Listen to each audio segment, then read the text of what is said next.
Okay, तो हम करने जा रहे हैं प्रैक्टिस सेट 6.1 अलजेब्रा क्लास 10 का क्वेश्चन नंबर 6। क्वेश्चन है the following table gives the information of frequency distribution of weekly wages of 150 workers of a company. Find the mean of the weekly wages by the step deviation method. तो हमें यहाँ पर mean निकालना है और कौन सा मेथड यूज़ करना है, स्टेप डेविएशन यूज़ करना है। ठीक है, हमें देखो इन्फॉर्मेशन दी हुई है, वीकली वेजेस दिए हुए हैं 1000 से 1000 के बीच में, 2000, 3000, 3000, 4000 एंड 4000, 5000 और नंबर ऑफ वर्कर्स भी है 25, 45, 50 एंड 30। तो हम क्या करते हैं, पहले कॉलम बना लेते हैं और कॉलम में हमें जो इन्फॉर्मेशन दी हुई है वो हम पहले लिख लेंगे और फिर हम इसको स्टेप डेविएशन मेथड लगा के हम इसका मीन भी निकाल लेंगे। ओके, तो ये देखो मैंने कॉलम बना लिए हैं। पहला कॉलम मैंने बनाया क्लास, फिर क्लास मार्क, फिर D I equal to X I minus A, U I equal to D I upon G, frequency and last column F I into U I. ठीक है, जो भी इंफॉर्मेशन मुझे दी गई थी मैंने लिख ली है। मैंने क्लास में ये सारी डिटेल डाल दिए हैं जो मैंने आपको अभी बताई है और यहाँ पे फ्रीक्वेंसी में भी मैंने डाल दिया है। ठीक है, अब मुझे क्या करना है, बाकी सारे कॉलम्स भरने हैं और फॉर्मूला लगा के इसको सॉल्व करना है। तो पहला कॉलम जो मुझे भरना है वो है क्लास मार्क।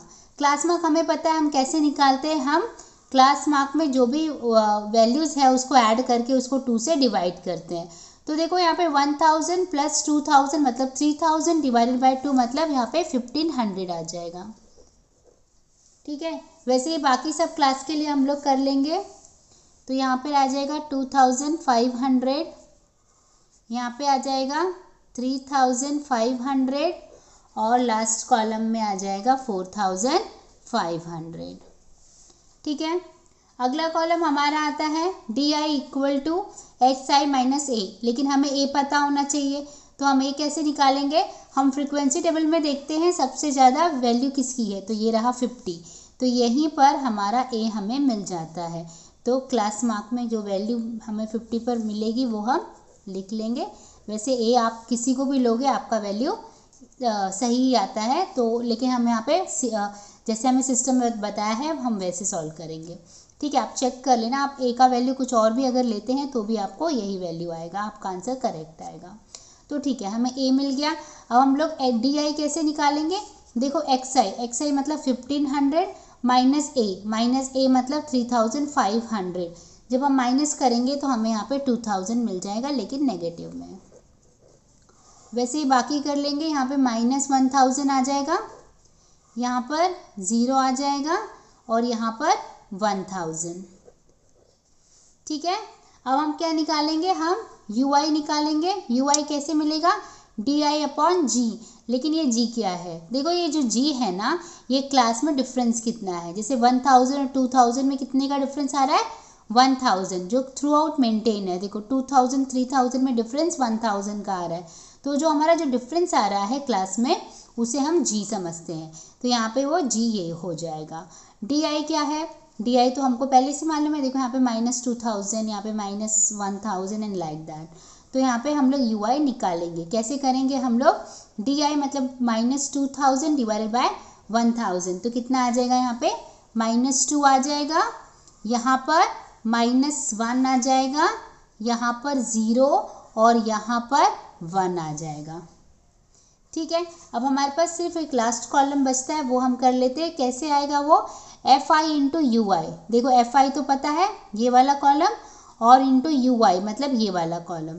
तो 25 इंटू -2 मतलब कितना हो जाएगा, -50। 45 इंटू -1 -45। 50 इंटू 0 0। 30 इंटू 1 30। ठीक है, तो देखो हमने सारा कॉलम का वैल्यू कॉलम भर दिया है। अब हम आगे क्या करेंगे, हम समेशन निकालेंगे। तो हम पहले यहाँ पर एफ आई का समेशन निकालेंगे। तो ये क्या होगा, समेशन ऑफ एफ आई। तो जब हम सबको ऐड करेंगे तो हमारा आ जाएगा 150। ठीक है, वैसे ही हम लोग summation of F I U I भी निकाल लेंगे। तो वो क्या आएगा, समेशन ऑफ FI/UI हो जाएगा -65। ठीक है, अब हम लोग मीन निकालते हैं। तो मीन का फॉर्मूला हमें पता है क्या है, MEAN, mean equal to x bar equal to A plus U bar into G।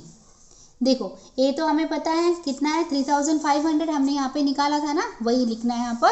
तो हम यहाँ पे लिख देंगे 3500 प्लस U हम कैसे निकालेंगे, U का फॉर्मूला है, तो U की जगह पे हम लिखेंगे summation of FI/UI upon summation of FI into G। ठीक है, इसको सॉल्व करेंगे, 3500 ऐसे ही रहेगा। FI इंटू UI हमने निकाला हुआ है, कितना है देखो -65, तो इसको हम लिख देते हैं -65। और समेशन ऑफ FI कितना आया है 150, तो हम यहाँ पे 150 लिख देते हैं। G हमें मालूम है, देखो G हमने निकाला था ना, 1000 आया था, तो यहाँ पे हम लोग G लिख देते हैं 1000। ठीक है, ये 3500 ऐसे ही रहेगा, ब्रैकेट ओपन करेंगे तो नेगेटिव हो जाएगा, 65/150 इंटू 1000। फिर क्या होगा, ये 3500 ऐसे ही रहेगा, माइनस जब हम इसको डिवाइड करेंगे तो इधर आ जाएगा 0.4333 इंटू 1000 एज इट इज़।